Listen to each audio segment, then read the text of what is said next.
శ్రీమాత్రే నమః. తులసిమాల వేసుకోవచ్చా అని అడుగుతున్నారు. తులసిమాల వేసుకోవచ్చా అంటే వేసుకోవచ్చు. కాకపోతే వేసుకునేటప్పుడు కొన్ని నియమాలు అవి పాటించాలి.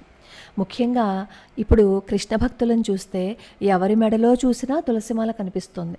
అందరూ ఏం చెప్తున్నారంటే వేసేసుకోవచ్చు, కృష్ణ భక్తులందరూ తులసిమాల వేసేసుకోవచ్చు అని చెప్తున్నారు. భక్తి అంటే అర్థం ఏంటి? ధర్మంగా ఉండడము, ధర్మాన్ని పాటించటము.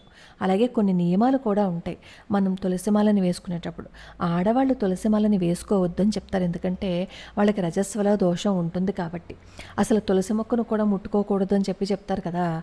మరి అలాంటప్పుడు తులసిమాలని ఆడవాళ్ళు ఎలా వేసుకుంటారు?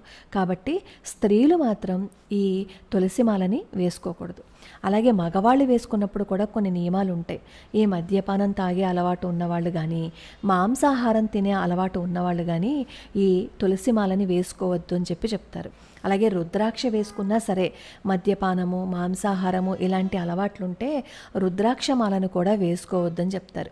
ఈ మాలలు అవి ఎందుకు వేసుకుంటాం?